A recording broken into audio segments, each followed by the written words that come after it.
Thank you. Well, I've been in the education business for a long time, and I bring some counsel from one of the preschoolers in our school. It was the other day at Valentine's. I went in and helped them. Well, I went in there. I didn't help, but I went in there and helped decorate cookies, and one of the little boys was sitting by me, and he said, "Don't take too big of a bite, because it'll make your poop hurt." So I offer you that wisdom.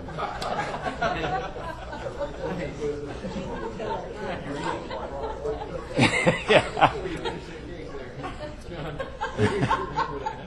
Chew your food, please, please. We learned that in kindergarten. Hey, it's just been a blessing for me to be an educator for all these years. I grew up here in Mesa. I went to Lowell Elementary School. You know where that is? On Broadway. And Mesa Junior High. And our family went to Mesa High. And now my kids go to Westwood. So I'm a Mesa guy. Been here forever. And the guys that grew up with me in high school, they're very concerned that I became a principal in the first place, a teacher or a principal, and now consulting and coaching other superintendents and principals. They get very concerned. They can't understand it at all. And now that I'm opening 2 schools, that's even more puzzling for them. I want to tell you a little story about why I'm doing this, what motivates me. You probably recognize the little girl on the left, Jessie Shockley, right? I'm still missing, right? What happened?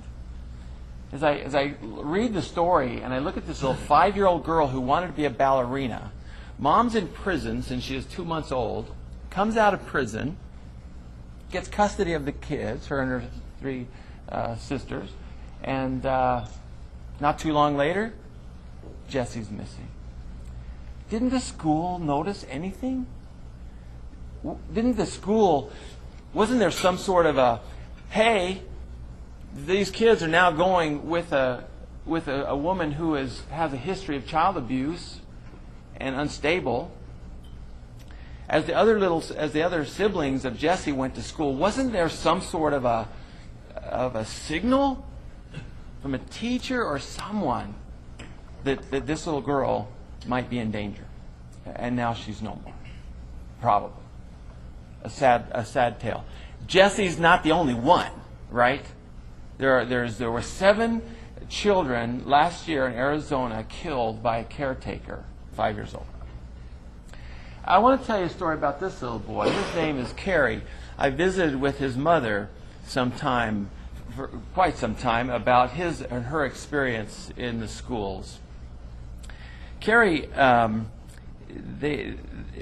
dad abandoned the family when he was a little guy, and there were 6 kids. Now there's a mom that's raising kids by herself, and so Kerry, in 2nd grade, I mean, he's a good-looking little guy, isn't he? Would you expect him to cause problems in your school or in your neighborhoods? No. 2nd grade, Kerry needs to go to the bathroom. And the teacher says, nobody get out of your seat unless you ask permission. Kerry's raising his hand, trying to get the attention of his teacher. He needs to go now. He gets out of his seat to go tell the teacher, I need to go to the bathroom. The teacher says, get back in your seat. So Kerry goes to the seat. Pretty soon, he can't hold it. So he just gets out of the seat and does what any of my university students will do. They'll just get up and go take care of business. Kerry got up and went and took care of business. Teacher realizes that he's gone, calls the principal. They do a little hunt for Kerry and find him and bring him to the principal's office. And the principal is going to give him a swat. Calls Kerry's mother. She goes down, and Kerry's mother is livid. You wouldn't let him go to the bathroom? I mean, I'm all for disciplining my boys, and if one of them are in trouble at school, they're in more trouble when they get home. So they didn't give Kerry the swat. As Kerry is leaving the principal's office, he looks up at the teacher in full defiance of a 2nd grader. He's 7 years old, right? And he says, I wish you were dead. What do you think happened next? They threw him out of school. Because we have the communist scare. I don't know, he could be an infiltrator. He could be I don't know. So they kick him out of school, and now this young mom has got to go before the school board and explain to them that her 7-year-old is not actually a killer or a communist threat or a terrorist or anything like that. He's just a boy with a mouth. 3rd grade, 4th grade, Carrie's growing up, becoming more and more angry. And this mom goes to school and says, hey, I need some help. I need some help with my boy. And the message to her was, hey, you're the mom. We don't know what to do with him. He's making us crazy too. We don't know what to do. 5th grade, Carrie is so angry at a teacher that he backs her up against the chalkboard with a verbal assault. He's this tall probably. And he's got this teacher pinned against he doesn't touch her, but he's got her with a verbal assault, pinned her up against the chalkboard. Well, okay, mom's called, and now there's the school's messages, why can't you control your son? And mom's saying, man, I need help from you. I don't know what to do either. I don't know what to do. So they order psychological evaluation, and it comes back that the eval from this mother's perspective, the evaluation came back saying that she was not a good enough mother, that she needed to be more strict in disciplining this boy. All right, 6th grade, 7th grade. Now he's in junior high school, and he begins ditching school. Gets into violence. He becomes part of, as a 7th and 8th grader, now he's into the drugs, into violence, into gang activity. And this mother's going to the school, I need help with my boy. I don't know what to do. By the way, all of the siblings of this guy, they're just fine. They're at school, everything's just fine. This guy now is bullying and traumatizing the family, beating up the little brother and traumatizing the little sisters. This mother's going for help. Nobody's helping.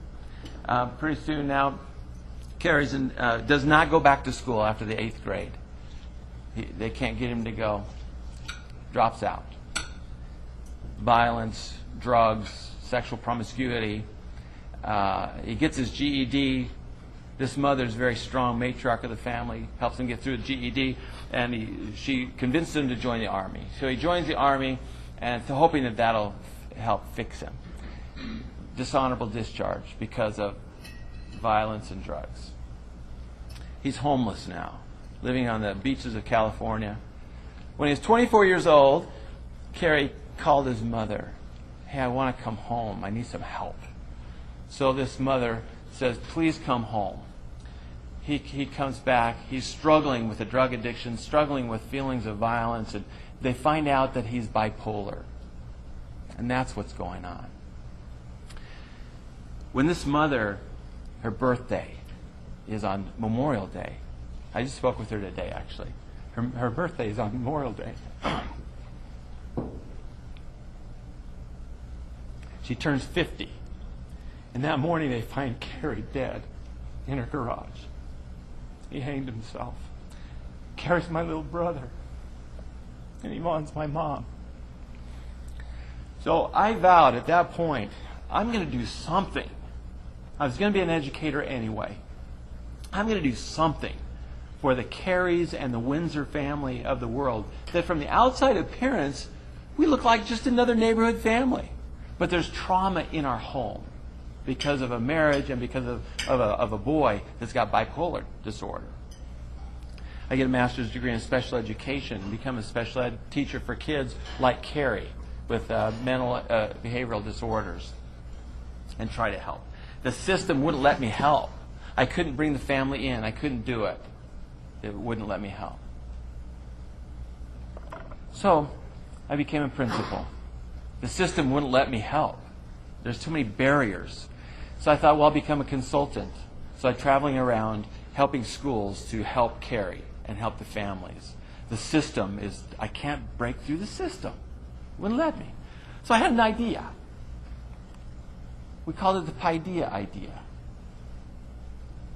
Paideia is a Greek term, and it's Greek for the upbringing of the whole child. So when I saw this, I was consulting back east, and I saw this idea, and I thought, oh my gosh, that's it. That's it.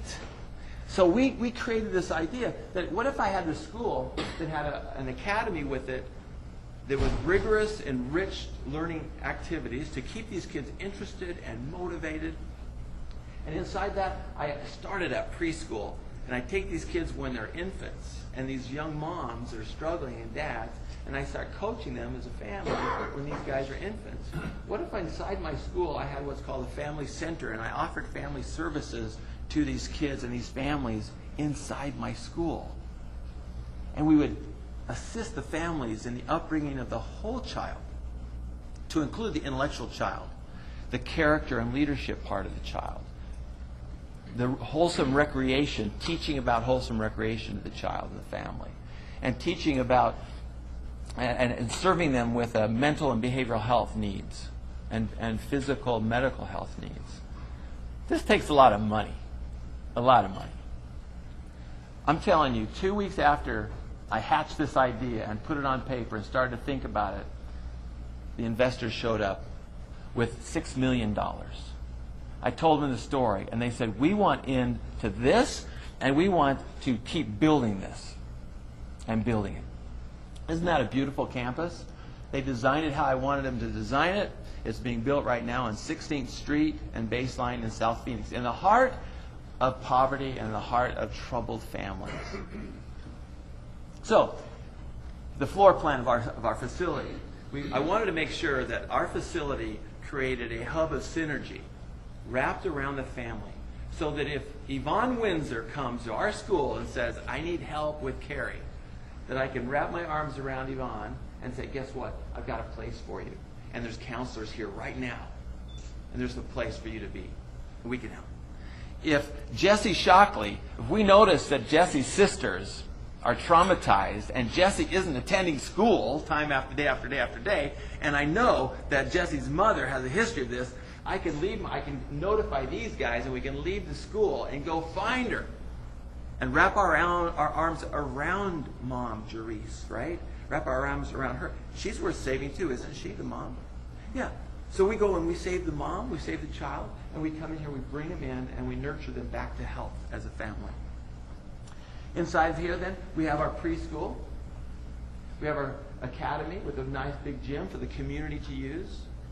And we have our family center. It's interesting. As soon as I hatched this idea, people started to show up. A good friend of mine now, Bob Young of the Tanner Community Development Corporation in Phoenix, he showed up. Our paths just crossed, and this touched his spirit, and he wants to be involved. They provide mental and social behavioral health services to kids and to young moms. That's the piece that I don't know how to do, but he knows how to do it. Then we met with Southwest Behavioral Health Services. They know how to do it, don't they? Yeah. So they're committed. They're committed to putting somebody in here all the time. And I have a door right there. You see that? There's no barriers. When that counselor comes out of this hallway, she's going to know all those kids. She's going to know all the teachers. She's going to sit in our IEP meetings, our special ed meetings, and our child study team meetings. And she's going to be all over that building, giving counsel and knowing and understanding the children. Next, we met with a group called, out of University of Arizona, the Family, Economic, and Financial Education. They showed up. And what that is, we'll have curriculum inside of our family center on computerized curriculum for families to come in, and we'll coach them through budgeting. We'll coach them. There's specific curriculum designed to help a family get off of food stamps and to start saving money for a car and understanding how that works. So we're going to wrap our arms all the way around. The other day, I have a good friend who is the vice president of Chicano por la Causa, and CPLC out of South Phoenix. They are so excited. So now they're coming in to provide the services for the community that they provide anyway. And then Reach Out America, do you know Reach Out America? They provide dental services for kids and families in poverty. They're going to be inside our building providing the dental services for those kids who can't afford it. Well, I think you can feel my passion for it. This has not happened yet. Right now, the state of education, I've been in it forever, Juana has been in it forever. The state of education is this. Your child is a growth percentile, is a data point on the school's label. So what I need to do is I need to take Carrie and move him from this growth percentile of 20th percentile, and I've got to do whatever it takes to move him up to the 30th percentile, or I'm going to get a label now of a C or a D. And that's where it's important to our schools. Not because they're bad people. We have wonderful people, wonderful educators stuck in a system that's not about the family and not about kids.